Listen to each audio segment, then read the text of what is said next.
Dr. Martin Goldberg.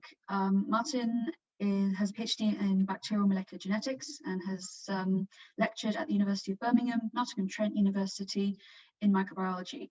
He's now at Birmingham City University, where he has set up the new Biomedical Sciences course and lectures in clinical microbiology, with an interest in drug discovery, bacterial gene regulation, and food microbiology and safety. Thank you. I'd like to thank everybody. I hope everybody can hear me okay. Thank the organisers for inviting me. This is a great opportunity. So I didn't set the course up myself. This is a joint effort, but it is a relatively new department and we have very limited resources compared with some of you. So my talk is going to be comparatively low tech by comparison.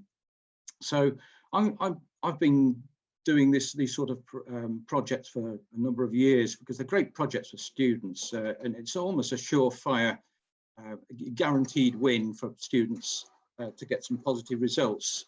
I encourage my students to go out digging for, hunting for unusual plants, and then they go back to the lab and make a range of different extracts and test them against different types of bacteria to see if we can demonstrate any antimicrobial activity. And one I dare say some of you will be surprised at is that hibiscus flowers are really quite amazing, but it turns out it's the acidity in the petals which is killing the bugs. Terminalia tubulas from India, again, it's a very broad spectrum of activity against a wide range of bugs. But what I'm going to talk to you today is another plant material. I can't actually divulge what it is at the moment because we haven't published it yet, and I've been advised I need to be very circumspect about what I can tell you. But it is a commonly, it's an easy to obtain plant material, and it's very cheap as well. So I've made 3 different extracts using hot and cold water and ethanol, and as you can see, I took 300 grams of ground root and left it in solvent overnight before making my extracts. So these are just well diffusion assays showing the activity of the 3 extracts against 6 different organisms, 4 gram-positives and 2 gram-negatives. And what I hope you can see is that all the extracts show activity against the gram-positives, but they don't show any activity against the gram-negatives, which is a bit of a shame, because these seem to be the big problem in our hospitals at the moment. The more exciting thing was I got in touch with an old colleague of mine at the University of Birmingham, Dr. Apoorva Bhatt, who agreed to test some of my extract on Mycobacterium smegmatis. This is commonly used instead of actual TB because it's so much faster growing, and of course it's a much safer organism to work with. And it's not a pretty slide, but it's not a pretty photo, but you can clearly see that there's strong activity against Mycobacterium smegmatis. And so this got me excited because of the potential that this could be, if it works against smegmatis, it almost certainly will work against TB as well. So I did a number of basic experiments, some minimum bactericidal assays against a range of organisms to see how this extract behaves against all of these different, a range of different bugs. And what is really clear is that this stuff is very potent against gram-positive bacteria, but it really doesn't do much for gram-negative bugs. And where we do see any inhibition, I suspect it's probably more to do with the solvent than the actual compound itself. So I did some fractionation using these rather cute little columns produced by Phenomenex to try and fractionate the extract. And what I found was that the compound, the antimicrobial compound, is extremely hydrophobic. So it really partitions in the 100% ethanol fraction, very little in the 90–80% fractions. So this again supports the idea. fits well with what we saw with the TB, with the Mycobacterium smegmatis, which has an important feature of all the mycobacteria is they're very waxy, hydrophobic cell walls. So you do need something which is quite hydrophobic to get through that hydrophobic layer. So I went on to do some to measure the killing kinetics of this this extract. So I was growing up my cultures to mid-exponential phase, and then measuring the viable counts at just before adding the extract, and then at 10-minute intervals after adding the extract and performing dilutions using microtiter plates. And the results were really quite dramatic. So as I said, I started my assays by taking 10-minute samples, and for the one organism, Bacillus subtilis, it didn't work, because when I looked at the plates for the 10-minute sample, there was no growth, and I thought I'd done something wrong. And it turned out the reason that I had no growth is that the bacteria dies so quickly that by the time I took my first sample, there was almost nothing left. So I had to I repeated the experiment and found that what we call the D value, the time taken to achieve a 10-fold reduction is about 1.5 minutes. So by 8 to 10 minutes, the culture was pretty much stone cold dead. And then when I looked at Staph aureus, the D value is 9 minutes. So by about 45, 50 minutes, the culture is pretty much dead. So because my interest in TB had been tweaked, I was thinking, how can I take this a little bit further with it? And so I found out about this organism called Rhodococcus equi, which is closely related to the mycobacteria. It has a cell wall which is rich in mycolic acids, just like TB. And so I tested this organism using I performed killing curves, and you can see a D value of 11 minutes, so it's almost exactly the same as for Staph aureus. And so this is really exciting, suggesting that this compound really it does have the potential to kill TB. And my idea is to, because we know that TB is firstly, it's a very slow growing organism. It takes about 6 weeks to grow, and but it's also a category 3 pathogen, and where I work, we don't have labs to work with this organism. So I was quite keen to look for a surrogate, and so the Rhodococcus I'm exploring as a surrogate for TB, because it only takes 2 days.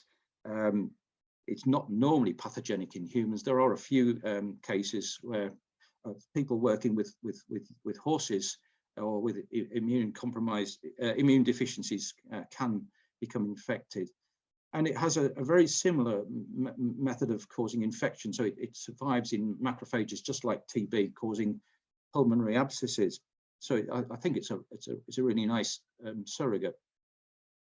Being category 2, of course, it means that I can work with it quite easily in the lab, and it only takes 2 days to grow. And of course, it's just as sensitive as Staph aureus to the plant extract. So what I'm about to embark on is some. I'm going to be growing up some macrophages in the lab, and I'm going to feed them with Rhodococcus. And the idea is to once we've got our intracellular Rhodococcus, I want to see whether we can actually kill those bacteria by adding the plant extract. So, and if we can show that we can kill the intracellular bacteria, we know for sure that the extract is able to penetrate the cell membrane, and therefore has the potential to kill intracellular TB if we can actually test it on some actual TB. So an old colleague of mine at Nottingham Trent University, David Bucock, has been doing some mass spec on the extract, but unfortunately he's found high levels of polyethylene glycol, which is almost certainly a contaminant from the the centrifugal filters that I was using. So we're going to have to go back to using columns to clean up the extract. I've also set up a collaboration with a chap at the School of Pharmacy in the University of Birmingham, who's going to be making some nanoparticles from this extract. And then we're going to see whether the nanoparticles are still toxic to the bacteria. And the idea is that we see if we can develop this into an inhalable form of the drug, which could be used to treat people with TB or other gram-positive respiratory tract infections. And then we want to try these nanoparticles to see in vitro whether we can actually kill rhodococcus that's intracellular within macrophages. Something else I'm going to have a go at, I've got some chemical engineer friends who are experts at making liposomes, and so we're going to try putting this extract into liposomes as well, and see whether we can develop that into another form of treatment. So the future work I need to work on is looking at the mode of action of the extract. So I want to have a go at doing some RNA-seq using Staph aureus as our test organism to see if we can identify the mode of action. I also want to try and isolate drug-resistant mutants. I've had a couple of goes, but not been successful so far. And if we can isolate mutants, then we can sequence the genomes to try and identify the possible target of the drug, but bearing in mind that sometimes mutations, we can also get suppressor mutations, which can lead to resistance. So have to be careful there. I should be developing there's loads of different potential applications for this stuff. So because we know that, well, I haven't shown you the data, but we have good evidence that this extract is non-toxic, certainly well above the MBC of the extract. Non-toxic using cell culture assays. So could we add this stuff to, for example, toothpaste? We know that Streptococcus mutans, which plays a big role in dental decay, is very sensitive to the extract. Could also put it into chewing gum, for example. See whether we can control biofilm formation on prosthetic devices. Looking to see whether we can develop it into a topical treatment for MRSA and other gram-positive antimicrobial resistant organisms. And I've got a meeting tomorrow with an old colleague at the Queen's Medical Centre in Nottingham to see whether we can raid their very extensive culture collection. They've got a whole range of real nasties that have all got their antibiograms, and a lot of them have had their genome sequenced, so we can actually look at whether they are sensitive to the extract, and if any are resistant, see if we can unpick what the target might be for this this plant extract. So final conclusions, we know that the compound is very stable. We can heat it. It's not sensitive to light. It appears to be non-toxic, but I intend to do further confirmation using a range of cell culture assays.